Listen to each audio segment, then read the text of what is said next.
page 394.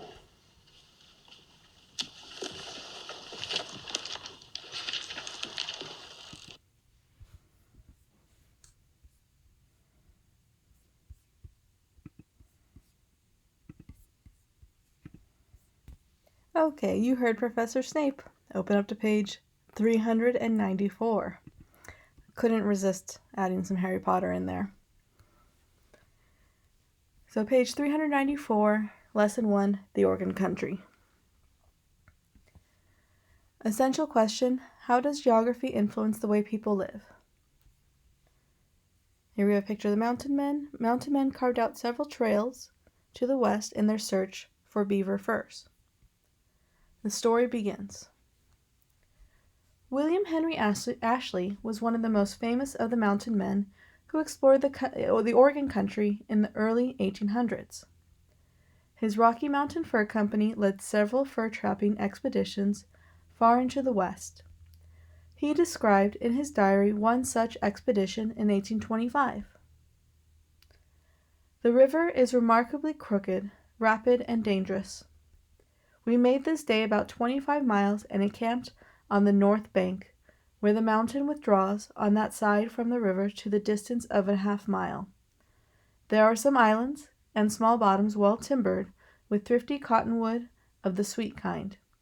Here is the first fresh buffalo sign we have seen for some days, indeed since we entered the second mountain, great abundance of elk we saw last night, about 100 buffalo, but could not kill any. They having got the wind of us, we were so exhausted with the fatigue of portages and the tediousness of our progress. And we crossed many dangerous places this day without examining them. We took on considerable water, but met with no serious injury. Fine pleasant day, my men in fine spirits, although nothing to eat. William H. Ashley, Diary, March 25th through June 27th, 1825. Analyzing key ideas and details. Read carefully to determine the key events in the history of the Oregon country. List those events on a timeline like this one. How did the Oregon issue relate to the 1844 presidential campaign? Understanding craft and structure. Number 1. Analyzing text presentation. Compare the text under the heading Adams-Onis Treaty to the map of the Oregon country later in the lesson. Does the map reflect the same information that is presented in the text? Which do you find easier to understand, the text or the map? Number 2. Analyzing point of view. Read the text under the heading Mountain Men in Oregon. Do you think the author approves or disapproves of the mountain men? What words does the author use to describe them? Determining meaning. The word occupation is the noun form of the verb occupy. In an earlier chapter, you learned about joint stock companies and how they were made up of many investors who shared profits. How do these hints help you understand the definition of joint occupation? Rivalry in the Northwest. Guiding question. Why did Americans want to control the Oregon country? The Oregon country was a huge area located north of California, between the Pacific Ocean and the Rocky Mountains. It included all of what are now Oregon, Washington, and Idaho, plus parts of Montana and Wyoming. The region also contained about half of what is now the Canadian province of British Columbia. In the early 1800s, 4 nations, as well as numerous Native American peoples, claimed the vast, rugged land known as the Oregon country. The United States based its claim on Robert Gray's discovery of the Columbia River in 1792 and the Lewis and Clark expedition. Great Britain had explored the Columbia River. Spain controlled California, and Russia had settlements south from Alaska into Oregon. Adams-Onis Treaty. Many Americans wanted control of Oregon in order to gain access to the Pacific Ocean. In 1819, Secretary of State John Quincy Adams got Spain to approve the Adams-Onis Treaty. The Spanish agreed to set the limits of their territory at what is now California's northern border, and to give up all claims to Oregon. In 1824, Russia also gave up its claim to the land south of Alaska.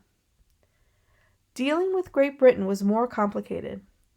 In 1818, Adams worked out an agreement with Britain for joint occupation. This meant that people from both the United States and Great Britain could settle there.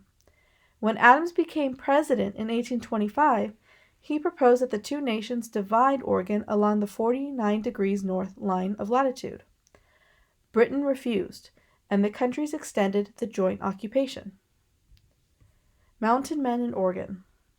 Fur traders had been the first people from the eastern United States to take up the challenge of living in the Oregon country.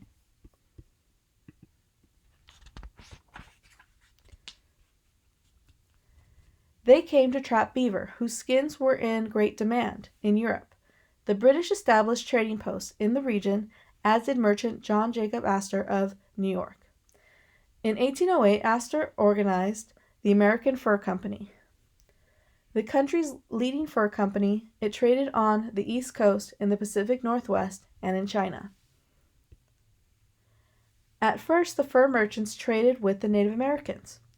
Gradually, others joined the trade. These tough, independent men spent most of their time in the Rocky Mountains and were known as mountain men. Some of the early mountain men included Jedediah Smith and James Beckwourth, who was born into slavery. Many had Native American wives. They lived in buffalo skin lodges and dressed in buckskin garments and moccasins. Over time, the mountain men could no longer make a living by trapping. Over-trapping limited the amount of pelts available, and changes in fashion reduced demand for pelts. Some moved to Oregon and settled on farms. With their knowledge of the western land, several mountain men such as Jim Bridger and Kit Carson found work as guides. They led parties of settlers heading west. Beginning in the 1830s, the mountain men carved out several important east-to-west routes. The most popular route was the Oregon Trail. Others included the California Trail and the Santa Fe Trail. Checking for understanding. Number 1. Identifying effects. What did America gain from the Adams-Onis Treaty? Number 2. Analyzing issues. In what way could the mountain men be considered responsible for ending the fur trade? Let's take a look at the picture. The rise and fall of the fur trappers. In the early 1800s, fur trappers could find plenty of beaver in the Oregon country. In Europe, people liked to wear hats made out of beaver pelts, skins. After several years, the trappers had caught too many beavers. There were few left. Also, silk hats began to become more popular than beaver hats. As the supply and demand for pelts dropped, fur trappers had to find a new way to make money. Economic reasoning. For a time, trapping furs was a profitable business. Number 1. Economic decision making. What caused the number of beaver pelts available in the Oregon country to decline? Number 2. Exchange and markets. Why did fur trapping become an unprofitable business?